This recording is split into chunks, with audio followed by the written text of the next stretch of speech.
This is Lamont Ellis, the acquisition manager. As you see what it is, the portfolio purchase 7.5 million. We got a referral lead. This was actually a referral lead that one of my colleagues, shout out to Dylan Martin at Alley, he threw us his portfolio property. So the situation with this property was the lender was trying to sell this property for a very long time and they couldn't sell it. They couldn't get rid of it. So we initially put an offer on it, and the lender liked it, the offer, but the seller, he didn't want to carry a note. He didn't want to carry an additional note. So I was like, if they don't want to carry an additional note, it kind of mess up the strategy because we're stacking two mortgages together. So it kind of mess up exactly what we're trying to do. So the lender said he liked what we sent over. He wanted to see, hey, if we could get the seller on board. So I said, you know what? Let's go ahead and book an appointment with Steven. He the closer. He gonna go ahead and close it up. So that's what this video is. We preparing for this upcoming meeting, getting everything ready, and then we're gonna send it to him. So when I send stuff to Steven, I want to be professional. I like to have everything. I like to give them a idea of what I'm basically what I'm booking them for. And so we're going to get all this info and we're going to give it to them. But we want to give it to them in a professional manner. Is I send it like 30 minutes before the meeting start, so he have an idea of what to look over, he has an idea of what this board meetings. I don't want to send it too early because it can get lost in the sauce. And if you send it 30 minutes early, it give him enough time to look at what we trying to put in his face or trying to present to him. It give him time to go through everything. So this we say, hey Steven, this is the portfolio property I mentioned on the live a few weeks ago. Quick snapshot below. Tired landlord situation, originally listed with a lending company. Seller has been trying to sell for several years. Existing mortgage $3 million. OM report attached. Current situation, seller is interested in our creative structure but wants a clear explanation of how it works. Seller initially declined because he does not want to carry the note. Lender circled back and believe we may be able to structure something. Lender told me and the colleague who referred the deal, this is the best offer received. Told you. Seller will be on the Zoom call with the lender. Additional context. Lender thought the offer looked good. Seller has gone back and forth. At one point was open to seller financing. Would love your thoughts and rather you'll be open to helping explain the structure on the call. Even though nigga that's your job, but okay, I ain't tripping. My bad.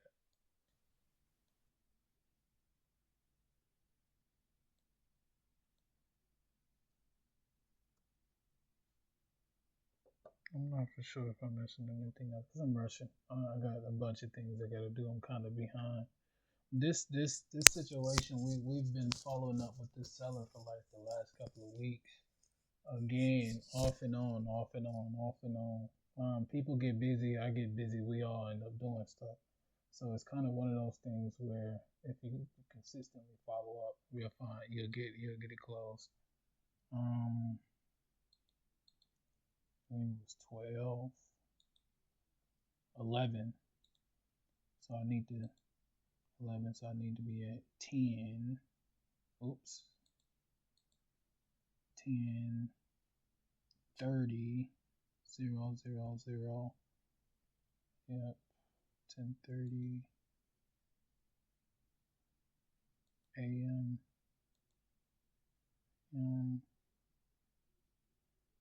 Yep. So he received it around 10:30 a.m. and we're going to send. Here we go. So when you moving, man, when you moving and you making moves, you get real busy. But I'm gonna be fair though. I'm gonna be fair though. You can be busy and not be doing anything. So that's a rookie mistake. That's something I used to do when I was young. When I first got into the real estate space, you're doing a bunch of stuff, but you ain't really doing nothing to move the needle. Versus now, we doing a lot of stuff that's moving the needle. We got teams involved, we got people involved.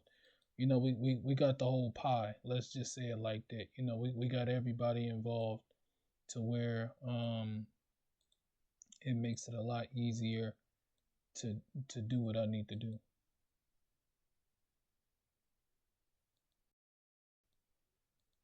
Just in case he needs it, I always add these additional documents for homeowners and realtors because it makes it a lot easier. I learned from either my mistakes or previous people mistakes, and this is something I see a lot of rookies they'll make. Steven got to ask them to, forward it to him. For me, I ain't already sent you everything, so everything that you need, I ain't got it. Now, sometimes there is some things that was never brought up, like for instance that campground property. I never sent the full layout of the land to Steven, and I didn't send it because I didn't even have it. I didn't have it, but I seen it when I was looking through Zillow. When I was looking through Zillow on the pictures, they have it there. So things like that. But usually when I send stuff, I try to be prepared. I try to send everything. So, hey, if a question do come up, he got enough time to look at it. He got enough time to go through everything. And again, like I said, I try to move professional. My name and my ass is on the line. And when I'm on the line, a lot of those things are kind of embarrassing if you fumble the ball. And to be truthful, I'm gonna keep it a buck with you. And this is the honest truth. You're going to drop the ball. That's normal. That's a normal thing. Things are gonna happen. The goal is not to make the same mistake again. And for me, that's kind of how that's how I operate. Okay, if we make that mistake the first time, we ain't gonna make it again. I'm gonna make sure I don't make it again. So yeah, guys, we all done. We got that appointment scheduled. Shout out to Steven. Again, thank you so much. I'm very appreciative. Steven has definitely put me in a position where I've learned a lot. I was able to learn more than what I actually knew. Stephen, he the one who taught me the lending game. He taught me the stacking mortgages on top of mortgages. Um, I know a little bit about the lending because I took one of the classes to be a mortgage a mortgage originator, but I didn't like some of the rules that they was pushing. So I was like, yeah, I'm not gonna do that. Um, I'm not doing it. So I knew a little bit, but I didn't know from when you actually getting one to how you can play with the debt. I didn't understand that until I got with Steven. Like I understood seller financing, but I didn't understand the stacking two mortgages on top of each other. I didn't understand why people do that, but the reason why they do that is because they're able to leverage the extra debt that's on top of there to pay the actual seller a larger down payment because most sellers they want these unrealistic prices. They want 50, 60 down. And it's like, okay, to get that 50, 60 down, and we're playing the numbers game. So to get that 50, 60 down, we got to come out of we got to pull a rabbit out of a hat. You know what I mean? We got to get creative when we do this. So that's all this is just being creative. This is a creative structure, a creative offer. Again, shout out to Steven. For those who know me, I'm always saying shout out because these are the people that helped me. I've learned a lot from them and just took initiative. But thank you guys. We out.